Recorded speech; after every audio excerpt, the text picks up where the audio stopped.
Paniwala ng ilang magulang kapag pinalaking may takot sa nakatatanda ang bata, lalaki itong masunurin at may respeto. Pero ayon sa ilang eksperto, posibleng kabaliktaran ang mangyari. Paano nga ba ang tamang pagpapalaki sa ating mga anak? Kasama po natin ngayon si Save the Children Philippines CEO Alberto Muyot para pag-usapan yan, at pwede rin po kayong sumali sa aming talakayan. I-post ang inyong mga tanong o komento sa aming Facebook Live. Magandang hapon po sa inyo, Sir Alberto.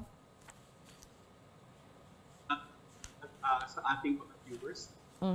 Kasi po ang alam natin, 'di ba sir, na yung parang typical or nakasanayan natin na paraan ng pagdidisiplina ng mga bata, minsan yung pamamalo, pangungurot, yung ganyan po. Ano po yung pag-aaral tungkol sa epekto niyan? At meron po kasi palang sinusulong na panukala para sa positive parenting sa ating Kongreso.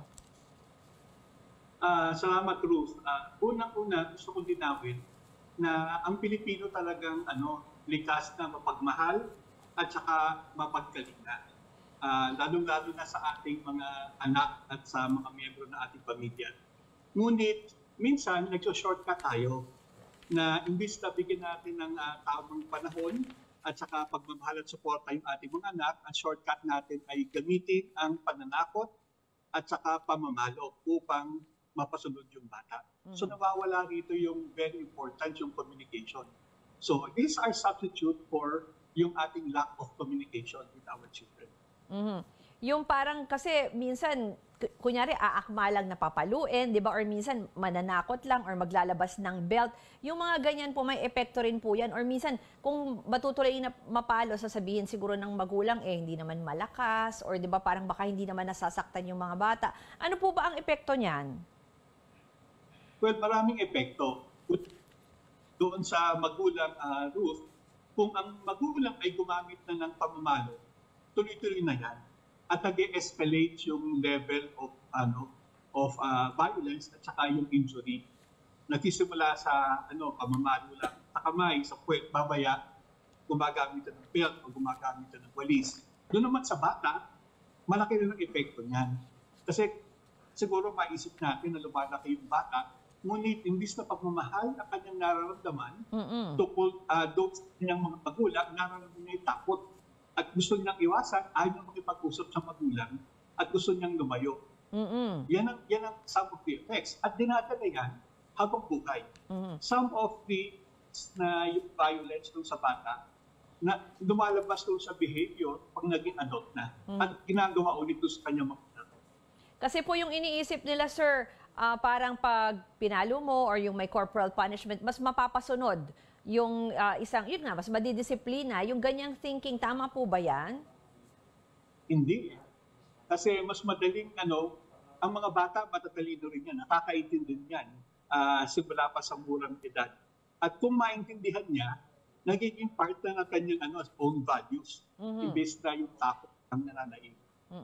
Yung isa pa po, sir, na misconception siguro, baka sabihin pag hindi dinisiplina, pag hindi pinalo, parang spoiled naman masyado yung bata. Ay, hindi. Kasi yung disiplina, hindi lang naman pamamalo. Yung disiplina is something na hindi lamang na itatransfer noong magulang sa bata, ngunit nagiging part na rin ng self-discipline noong bata at nag-guide sa kanyang buhay. So, mas importante ito na it becomes part of yung bata mismo. Yan. So, hindi sabihin na pag hindi mo pinalo, hindi madidisiplina. Maraming mga bata na lumaki sa isang environment, family environment, na mayroong pagmamahal, pagkalinga, open na communication, na talagang very disciplined, well-disciplined. Kayo po dyan sa Save the Children, alam ko parang ang sinusulong nyo talaga, positive parenting instead of itong nakagawian na corporal punishment. Paano po ba yan, simulan po natin yung discussion, paano po ba yan ginagawa? Well, unang-una kailangan maintindihan ng magulang kung ano yung kanyang role at paano yung dapat palakihin yung kanyang anak fully cognizant, naintindihan kung ano mga pangangailangan noong bata. So ang focus natin dito hindi lamang sa bata, ngunit doon mismo sa magulang. Paulit, ilang beses nyo pong binanggit na mahalaga yung communication, paano po kaya yung, halimbawa yung sobrang bata pa kasi yung bata pa, toddler pa, or hindi pa makausap ng maayos, paano po ba ang tamang approach? Well, una-una yung pagyakap natin sa mga maliliit na bata. That's also a form of communication. Nabibigyan natin sila ng sense of security. Di ba? So, tapos, as they grow older, we start talking to them. And actually, by the time na 2 years old yung bata, nakakaintindi na yan. At na-observe na yung ating behavior. At gumagaya na rin doon sa ating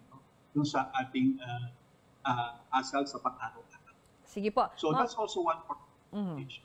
Sige sir, ipagpatuloy po natin yung ating usapan. Kasama pa rin si Save the Children Philippines CEO Alberto Muyot tungkol ito sa positive parenting sa pagbabalik ng newsroom ngayon dito lang sa CNN Philippines.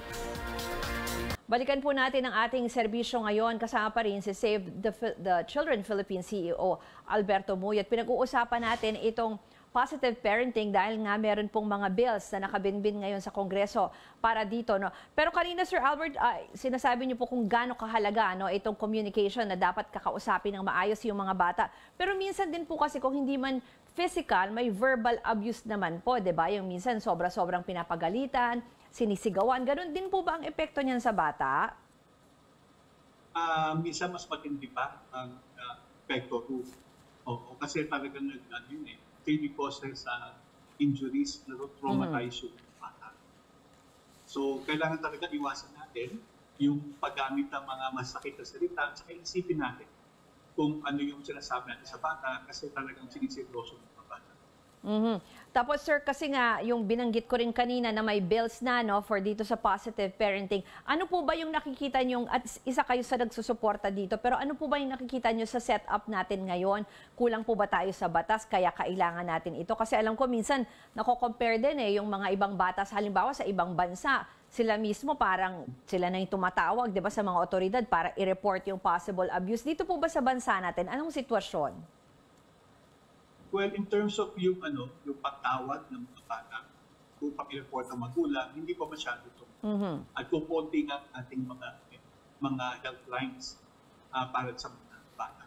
But I think ang pinaka-importante dito is, as the bill suggests, yung positive parenting. Bigyan natin ng tamang pansin yung mga programa, bigyan natin ng budget, bigyan natin ng authority ng local governments upang magkaroon ng talagang mga comprehensive program on parenting. And then of course, yun naman kung may mga magulang na nananakit, actually meron na tayong mga provision din ng batas, depende doon sa degree of severity or tindi ng pananakit na nagagawa. But it's very important to drive home the point na talagang importante itong parenting kasi yung mga kabataan, sila yung hope of the future. So kung ngayon pa sila get an opportunity na mag-develop, mapakinggan, paano na ngayon yung one generation later when they become adults?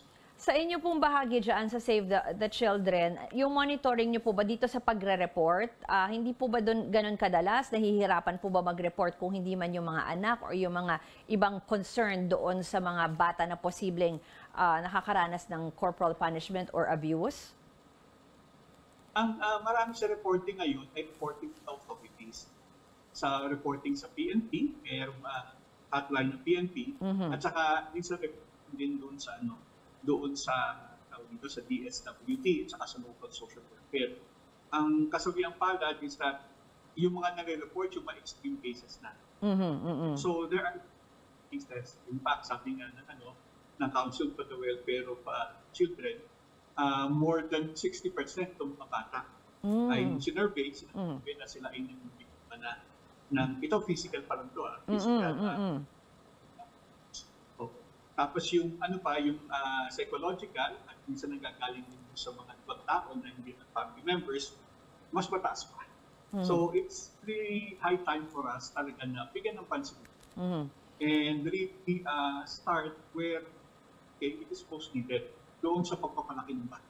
Huli na lang po siguro yung baka may gusto pang humingi siguro ng counseling sa inyo or iba pa pong advice tungkol dito sa positive parenting, saan po pwedeng makontakt ang Save the Children?